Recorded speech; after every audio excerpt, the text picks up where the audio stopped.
Yes, sir. How you doing? I'm good, brother. How are you? I'm good. That's what's up. That's what's up. Thank you for taking time out of your Friday to come hang with me here on No the Soul problem. Sessions radio show. Well, since I have you, why don't you go ahead and introduce yourself to the Soul citizens out there? How you doing? Kevon Brown, author, student, avid reader. I can dig it. You go to Rutgers, right? Yes, Rutgers University in North New Jersey. I'm going to ask you a question that I ask all of my guests, and that is simply, when did you know that that's what you wanted to do with your life? Well, when I was younger, I was very creative. I actually drew a lot of comics as a child, and I always was amazed with story and being able to tell a story and capture people and move them, their emotions, and kind of take them where I wanted them to go, make them see what I wanted to see. So I would say definitely probably around the time where I wrote a 50-page paper in middle school, like writing a story. That's around the time where I figured out that I wanted to be a writer. I wanted to do something creative. Now, was that for an assignment or you just wrote that? It was an assignment, but, everybody else was like 2-page papers, but it was kind of one of those things where, you start it, and then once it's like a roller coaster ride, you just go. It was actually interesting. I wish I actually had that paper back, just so I could look at it. I might get some ideas out of that, actually. I can dig it.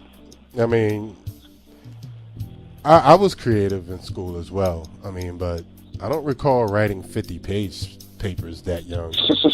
No, I mean, and it's funny though, even to this day, even though, writing is a part of, one of the many hats that I wear, I don't like to write. Not like that. Like, I mean, I enjoy being able to communicate that way, but it's not like when I was a kid. I don't have the same passion to write the stories like I did back then. So, I mean, I can definitely see where you're coming from, but at the same time, yeah, that's pretty much an indication that, this is where your career was headed. If you could do that. Oh, hold on a second. Let me stop that because that is not supposed to be playing. All right. So, I'm curious. I mean, because from what I'm seeing, like, you could actually go far in athletics, but you choose to write. I mean, is it really about the passion? Like, what exactly is driving you to be a writer when you appear to be successful in a lot of things? I mean, why is writing the choice? Well, I mean, the first perspective I had was we I don't want to stereotype us as African Americans, but we got a lot of black athletes. There's a lot of us, and I want to, just like the whole All-America thing, I want to do things that people are kind of afraid to do. We haven't been down that road. We have people that put books out for, like, specific things, like little things here and there, like, dating advice. We got Steve Harvey's books. I can't get the name of it right now off the top of my head. We got books like that, but we don't have a novelist. We don't have a black novelist. And I'm not really one to be like I want to be the greatest black. I want to be the greatest, period. It just happens to be that I'm black, and that's just the way people look at it. And I want to be the best writer, and I just feel like I want to take my passion and show the world what I know, because I feel like I have a lot to share that what I believe would help a lot of other people. So it's just, I guess, in all honesty, to wrap it up, my passion was more in writing than it was in sports. Because to be honest, before I didn't start playing sports until I got to high school. That's kind of where I got where this whole ride with me, and then going to Rutgers and becoming a track athlete and the All-American. That's where that came from. And then it came full circle when I came back to start writing again. I can dig it. Now, the title of your first book is Hero, The Manipulated Perception, and the title of your second book is Sticks, Stones, and a Broken Heart. Now, those are some interesting titles, and I'm the type of person that I am, like, I try to draw as much as I can from a title, because, the way authors title their books tends to tell a lot, about the author as well as what's to come in the book. And so I wanted you to, because I you know, it's I was so taken, especially the first title. Like I'm still trying to figure that out. So I wanted you to explain those, if you would. Absolutely. Heroes of Manipulated Perception. I would draw more from the subtitle than the title because the title is kind of almost, I won't say a double-edged sword, but it's kind of like a double-sided title figure. Hero, the manipulated perception is because the main character is, he actually has a perception. Well, we all, let's go first. Like in summer, we're all manipulated, voluntary, involuntary, and by the way we live our lives. Like we're influenced by other people, and we kind of go about a certain path that we find intriguing. So the main character is manipulated, and it's kind of it's a roller coaster ride all through the books. And near the end, he finally makes a choice, and he kind of looks back and he sees his other friends, and he sees as a result the choices that they made, how not only they collide with each other, but how the consequences that come from the choices that they make, and like how they impact their lives. But it's just the idea that no matter what you do, you just gotta understand that you just gotta know your choices. You gotta understand the situations you're gonna put yourself in, and understand that there's a different perspective to everything. Like there's a good and there's a bad, and that's kind of what that book derives from. And the whole concept behind the first title, Hero, is that he kind of wanted to be a hero, but he wanted to be the best he could be and be a great influence on his little sister, but he didn't have, the proper, I won't say the proper guidance, because he had plenty of guidance. He had to make a choice. And that's where the manipulated perception came from, because he had different perspectives that he could choose from. And at the end, he did choose one. I don't want to give anything away, but yeah. I can dig it. Okay, so let's talk about your new book specifically. I'm really interested in, the direction that the first 4 chapters went in. Because, I was reading and I kind of see it, being played out like a movie tends to play out, especially when you're telling bits and pieces of different groups of characters. And my impression is that eventually these characters will all collide at some point. And so like when I see your writing like that, and that particularly interested me because, and I will admit, I don't read a lot of books, for entertainment. I'm usually a researcher kind of guy. And so, yeah, it takes something for me to sit down and read a book, strictly for entertainment. And I'll be honest, there's been, prior to what I've read of yours, there's been at the most 3 books that I've read just for entertainment. And then, I say that to say that for me to be able to do that, something has to grab my interest. And whether it's the story or it's the writing style, whatever it is. And in your case, I like the story, and I like, the where you went in terms of your writing style.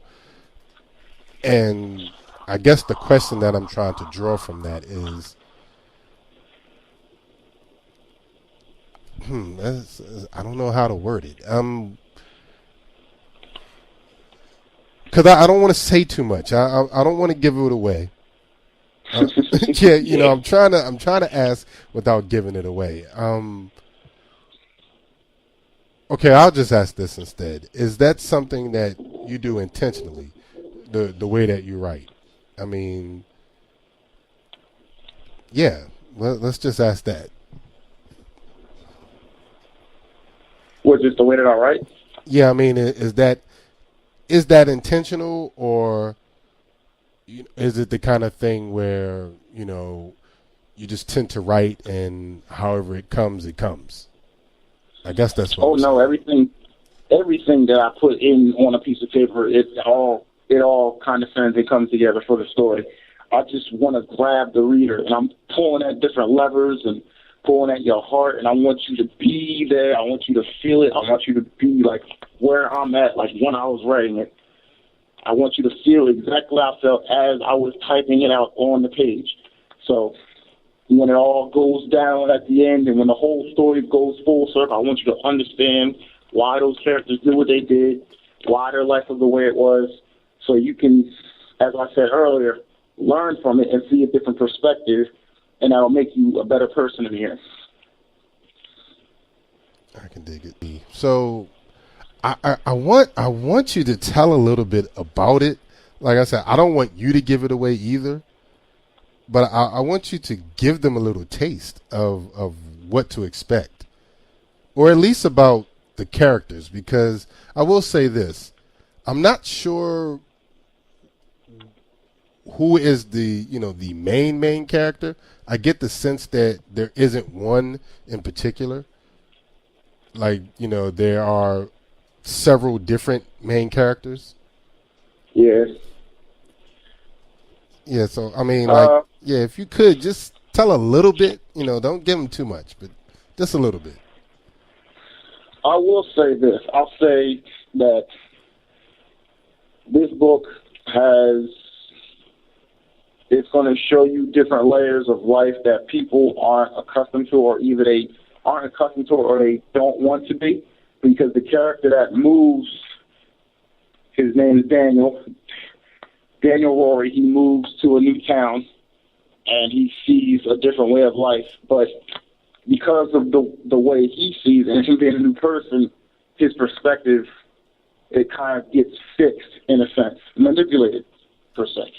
And he sees a certain way when he first gets there, but because of certain, things that happen, certain conflicts, it gets flipped around and he sees it a whole new different way. And that's just almost the best I can do without giving anything away. But it's about struggles. It's about understanding that you're not the only one that's fighting. Like, everybody has their own battle. And I think the sooner we understand that, the sooner we can actually appreciate each other and appreciate each other's fight, because we all got a little fight in us. It's just a matter because some people are better hiding it than others. Yes, that is true. That is true. Yeah, so what do you have coming up? Any engagements? Anything where people can come out and see you? Are you still promoting the first book? Like, where exactly are you with that? Right now, since I'm actually still in school, I'm actually still in class while everybody else is enjoying their summer. I'm still doing the class thing.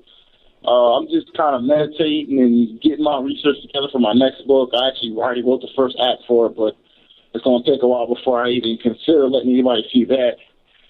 And I'm just going to keep hacking away at the books and keep reading, because I usually do a whole lot of reading before I even consider writing. I do like 4 times more reading than I do writing.